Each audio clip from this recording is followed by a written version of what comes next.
Good morning, students. Yesterday we had discussed about growth of population, and today we are discuss about population composition. Population composition is the description of population according to their characteristics such as age and sex, language, religious, rural and urban, and occupation, and such as place of residence. Population composition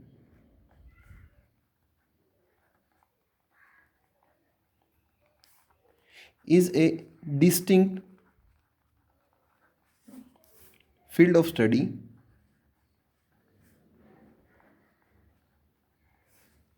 within population geography.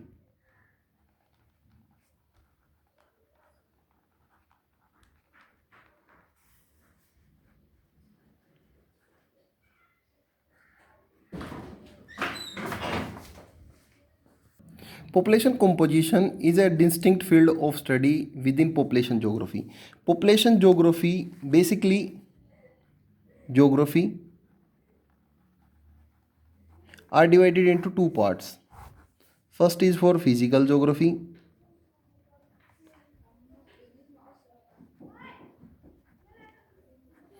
Physical geography जो है वो 11th class के अंदर पढ़ाई जाती है.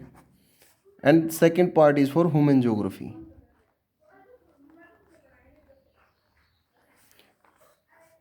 ये जो है ये 12th क्लास के अंदर पढ़ाई जाती है. Population geography is a part of human geography.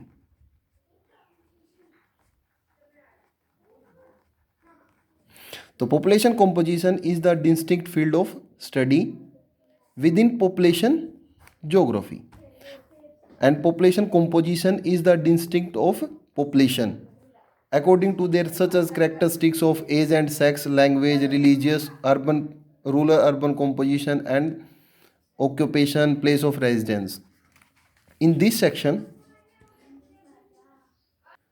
in this section, we are discuss about for rural urban composition,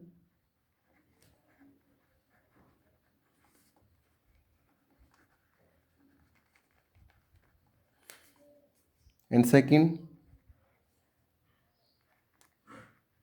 linguistic composition,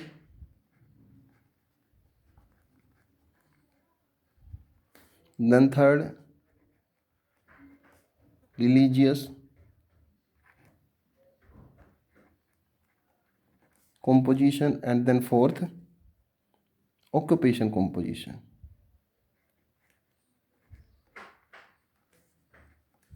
Today we are discuss about for rural urban composition and linguistic composition, and tomorrow we will discuss about religious composition and occupation composition. First of all, we are discuss about rural urban composition.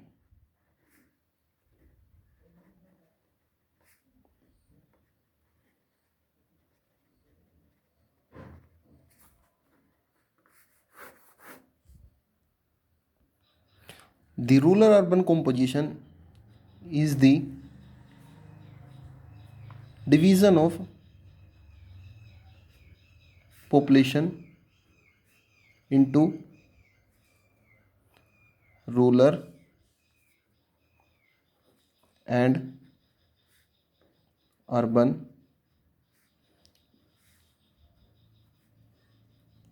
is based on residence.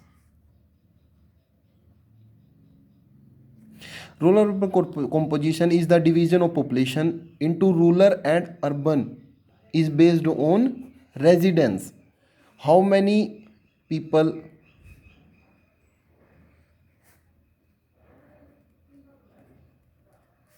are living in urban areas, and and how many people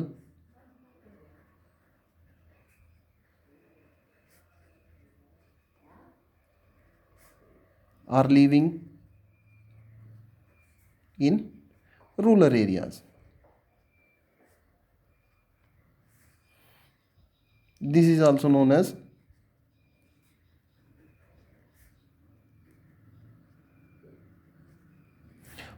rural and urban composition.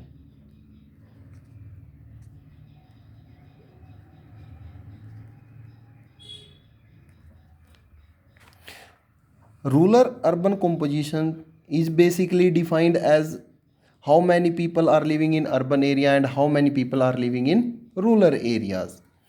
Basically, it is the important it is an important indicator of social and economic development.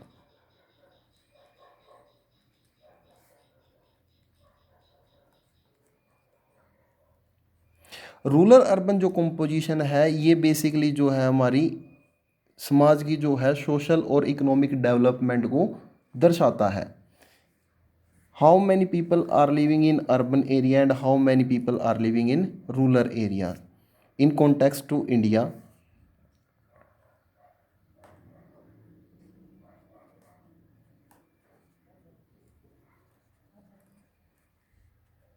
This is a pie diagram.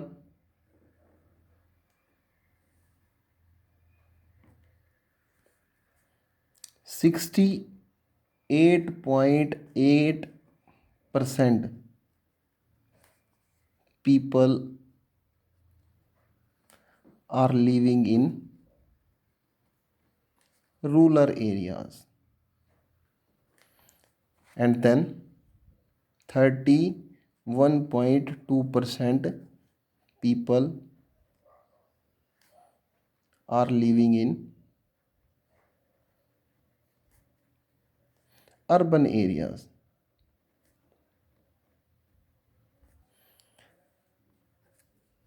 हमारी जो total population है उसका 68%, 8.8% जो है वो rural areas में जो लोग हैं वो निवास करते हैं या रेजिडेंस है उनका, और 32.2% जो पॉपुलेशन है वो अर्बन एरिया के अंदर रहती है.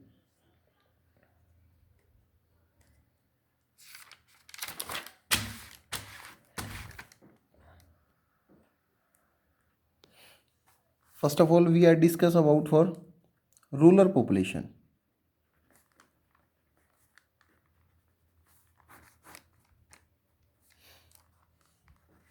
According to 2011 census, the total population is 121 crore.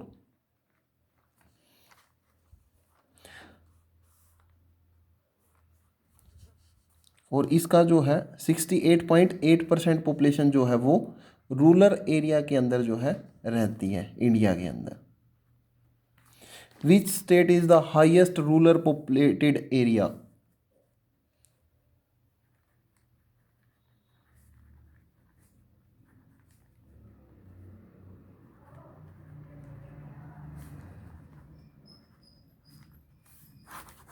Highest जो है वो है हिमाचल प्रदेश. हिमाचल प्रदेश. हिमाचल प्रदेश के अंदर जो है टोटल पॉपुलेशन का लगभग 90% जो पॉपुलेशन है वो रूरल एरियाज के अंदर जो है रेजिडेंस है उनका, और 10% जो पॉपुलेशन है वही सिर्फ अर्बन एरिया के अंदर जो है रहती है. ये रूरल एरिया है, ये अर्बन एरिया है. और such as follow for Bihar, then third for Sikkim, fourth is for Orissa, fifth is for Uttar Pradesh, seventh is for Assam, ये सारी की सारी स्टेट्स ऐसी है जहाँ पे रूरल जो पॉपुलेशन है वो हाईएस्ट पाई जाती है. इसमें जो फर्स्ट रैंक जो है वो है हिमाचल प्रदेश का. अब बात करते हैं रूरल पॉपुलेशन के अंदर जो है मोस्ट वर्किंग एक्टिविटी जो है वो प्राइमरी एक्टिविटी है। रूरल एरिया के अंदर जो है लोग प्राइमरी एक्टिविटी करते हैं। Then we are discuss for urban area.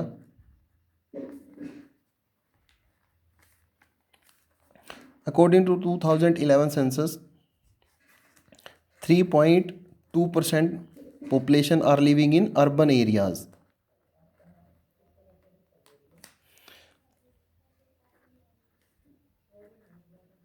Urban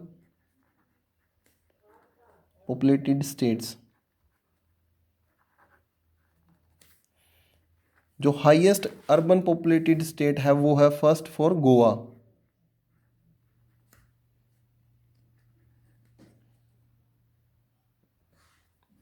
second for Maharashtra,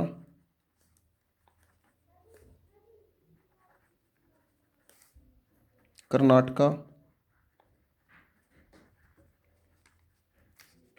Kerala,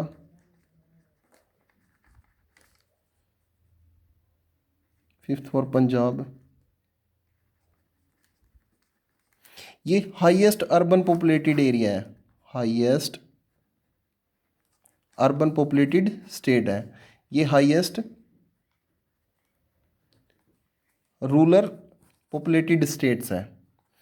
highest जो रूरल पॉपुलेटेड स्टेट है वो है Himachal Pradesh. And then for highest urban populated state है वो है गोवा। गोवा के अंदर जो है टोटल पॉपुलेशन का लगभग 62% पॉपुलेशन जो है वो अर्बन एरियाज़ के अंदर रहती है। जो बच गई इसके बाद जो 38% जो पॉपुलेशन है वो ही सिर्फ रूरल एरिया के अंदर उनका रेजिडेंस है।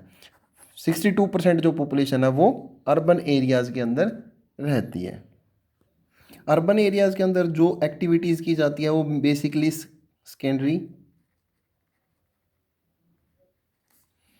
एंड टर्सरी एक्टिविटी जो है वहाँ के लोग करते हैं। अगर हम लोग बात करते हैं आफ्टर इंडिपेंडेंस की तो 1951, 61, 71, 81, 91, 2001 एंड 11 अर्बन पॉपुलेशन जो रेट था वो क्या है। 1951 के अंदर जो है 17.29% जो पॉपुलेशन थी वो अर्बन एरियाज़ के अंदर रेजिडेंस था उनका।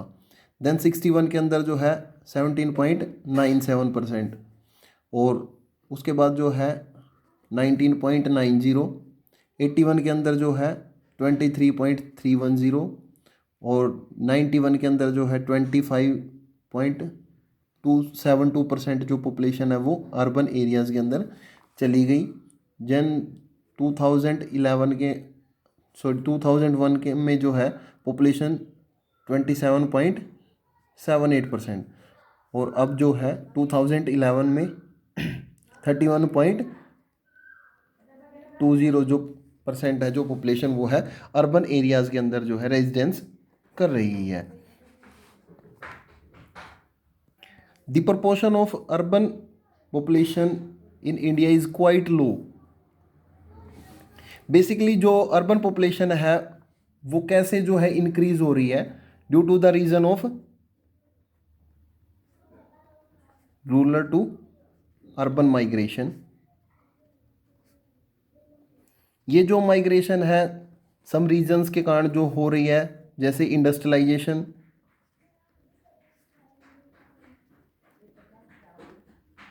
Urbanisation,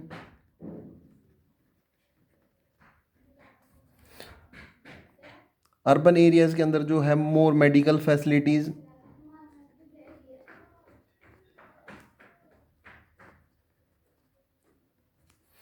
and education facilities.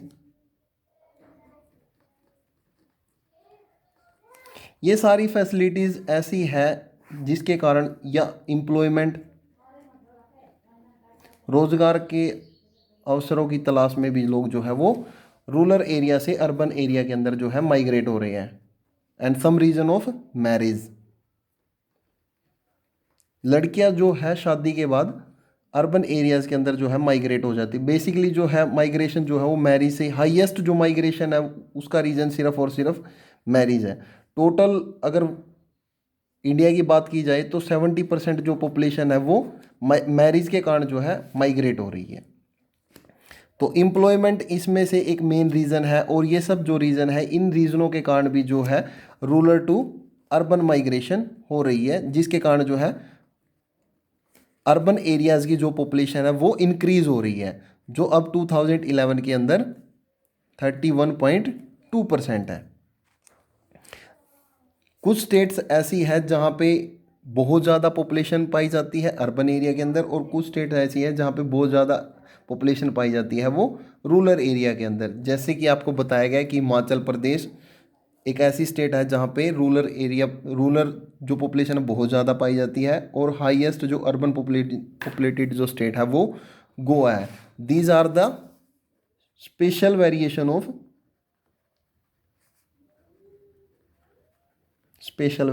Of rural urban composition in India.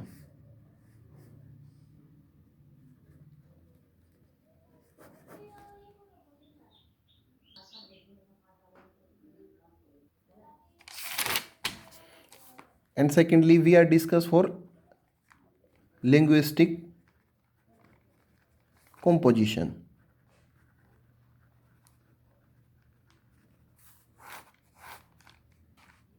India is the land of linguistic diversity. According to Survey of India, there are 179 languages and 544 dialects in our country.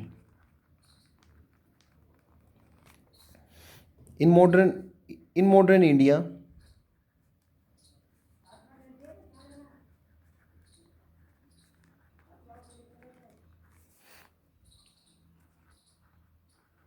there are 22 languages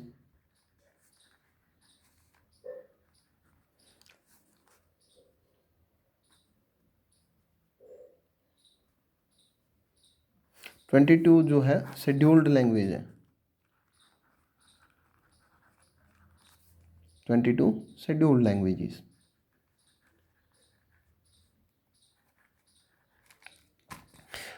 अगर भाषाओं की बात की जाए तो भारत के अंदर 170 जो 9 लैंग्वेजेस है वो बोली जाती है, और 544 जो है 544 जो है बोलीज है। जैसे हरियाणवी एक बोली है, तो ऐसे ही 544 जो है बोली वो भी बोली जाती है। इसीलिए भारत को जो है लैंग्विस्टिक डाइवर्सिटी ऑफ लैंड भी बोला जाता है। और 22 ऐसी भाषाएं हैं जो शेड्यूल्ड है, जो संविधान के अंदर 22 भाषाओं को जो है मान्यता प्रदान की गई है। जो हाईएस्ट स्पीकिंग लैंग्वेज है इंडिया के अंदर,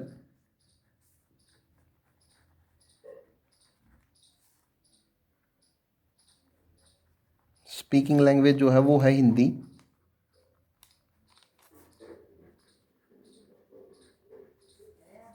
देन उसके बाद जो है बंगाली। और विश्व के अंदर जो है अगर बात करें all over the world,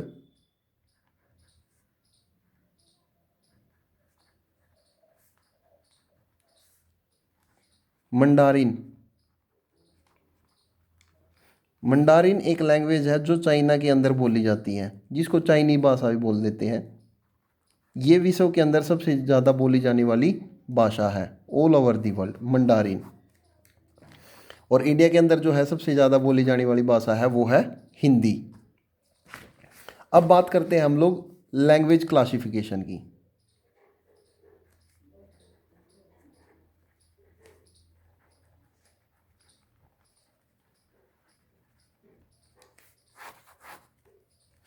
linguistic classification जो है the speaker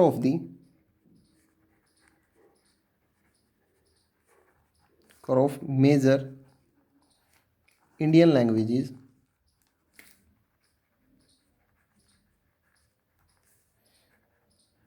belong to 4 language families. 4 language families हैं।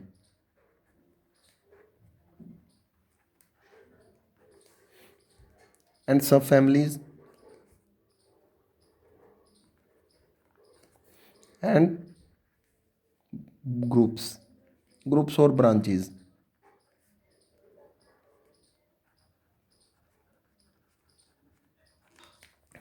बेसिकली अगर इंडिया के अंदर बात की जाए तो बेसिकली जो है 4 लैंग्वेज फैमिलीज पाई जाती हैं।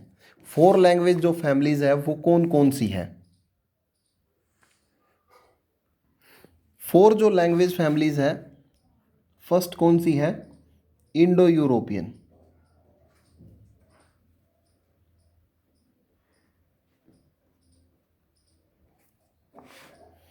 देन सेकंड कौन सी है? द्रविडन।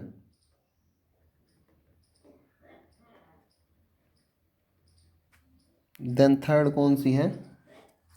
सीनो तिब्बतन। एंड देन फोर्थ कौन सी है? ऑस्ट्रिक। ये जो है मेजर जो है 4 लैंग्वेज फैमिलीज है। First is for Indo European, then Dravidian, then Sino Tibetan और देन एशियाटिक। अब इनकी जो है सब फैमिलीज की बात करते हैं।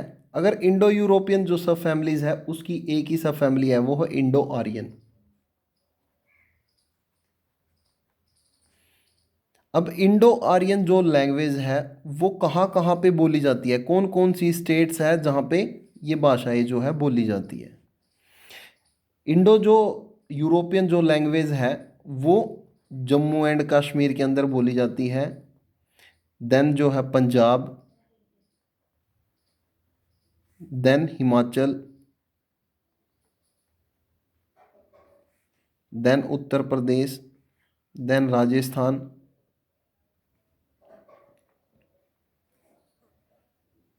Then Maharashtra, sorry Madhya Pradesh and Orissa, Bihar, some part of Bihar. ये जो भाषाएं जो है ये बेसिकली जो है नॉर्थ इंडिया का जो पार्ट है,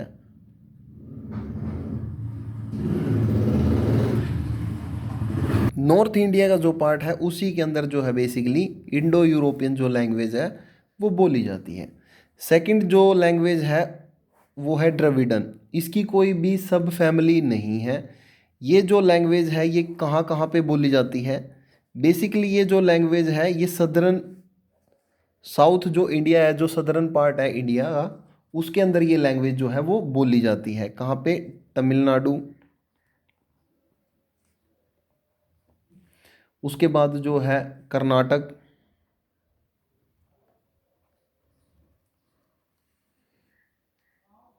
कर्नाटक के बाद जो है केरला, आंध्र प्रदेश, सम part of Madhya Pradesh, Maharashtra,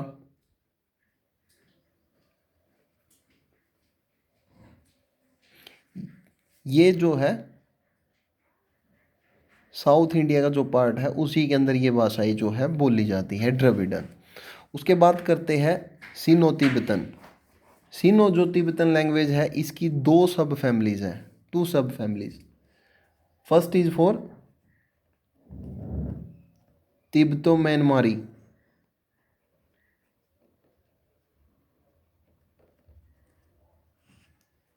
and second is for Siamese Chinese. ये 2 है सब फैमिलीज है। अब ये भाषाएं जो है बोली कहाँ कहाँ पे जाती हैं? बेसिकली ये जो भाषाएं है म्यांमार के आसपास का जो एरिया है, जो 7 सिस्टर जो स्टेट है उन्हीं के अंदर ये लैंग्वेज जो है वो बोली जाती है। कहाँ पे? 7 सिस्टर स्टेट।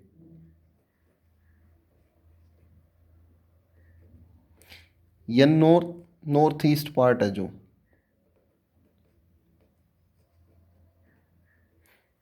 नॉर्थ ईस्टर्न जो पार्ट है इंडिया का उसके अंदर जो है सीनो तिब्बतन लैंग्वेज बोली जाती है।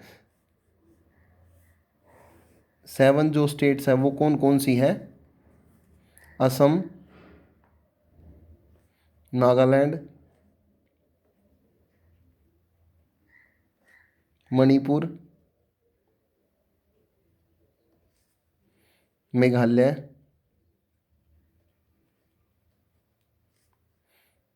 उसके बाद जो है मिजोरम, त्रिपुरा एंड अरुणाचल प्रदेश। ये ऐसी जो स्टेट्स है जहाँ पे ये बोली जाती है। उसके बाद बचती है ऑस्ट्रिक लैंग्वेज। ऑस्ट्रिक लैंग्वेज जो है इसके भी दो सब पार्ट है, जो सब फैमिलीज है। एक तो है ऑस्ट्रो एशियाटिक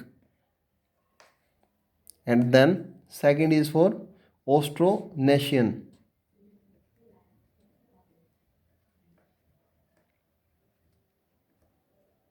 अब ये जो लैंग्वेज है ये कहाँ पे बोली जाती है? ये बेसिकली जो है अंडमान निकोबार आइलैंड है वहाँ पे बोली जाती है, और some part of Bihar, Chhattisgarh, Jharkhand and some part of West Bengal. ये जो लैंग्वेज है ये यहाँ यहाँ पे बोली जाती है। इंडो यूरोपियन जो लैंग्वेज है वो नॉर्थ इंडिया के अंदर जो बोली जाती है। इंडो आर्यन इसकी एक सब फैमिलीज है।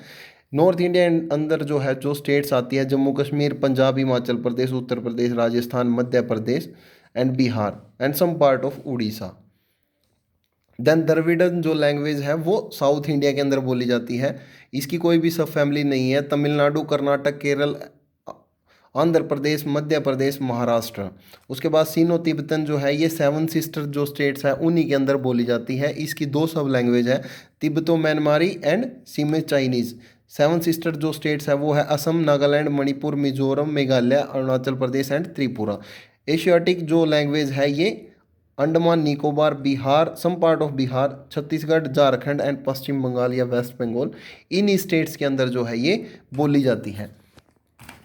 इसके एक जो है क्लासिफिकेशन का जो है बुक के अंदर ये दिखाया गया है कि कहाँ कहाँ पे जो है ये लैंग्वेज बोली जाती है। ये जो है इसकी फैमिलीज़ है, ये सब फैमिलीज़ है। देन इसकी जो है स्पीच एरिया है, कहाँ कहाँ पे ये लैंग्वेज जो है बोली जाती है।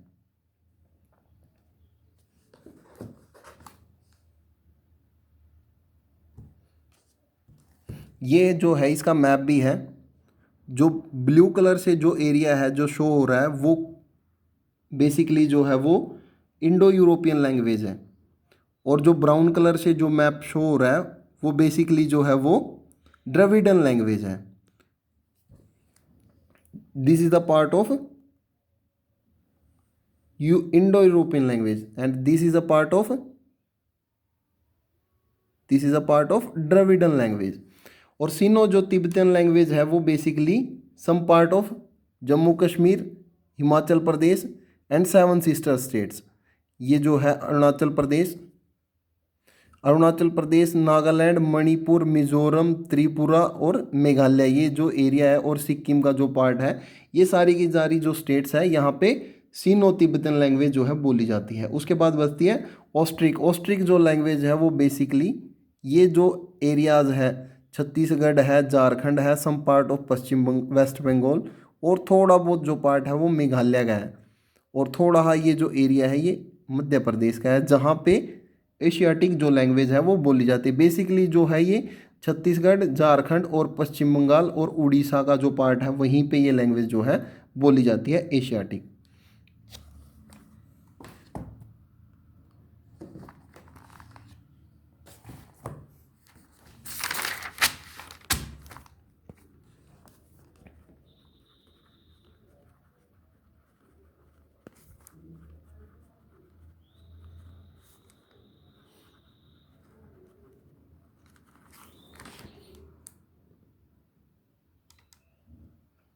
This is your homework to read chapter first. जो आज जो कराया गया है रूरल अर्बन जो कॉम्पोजिशन है या पॉपुलेशन कॉम्पोजिशन है, उसके अंदर लैंग्विस्टिक क्लासिफिकेशन है, ये जो कराया गया है ये आप अच्छे से आज लोग रीड करोगे। Thank you to all of you.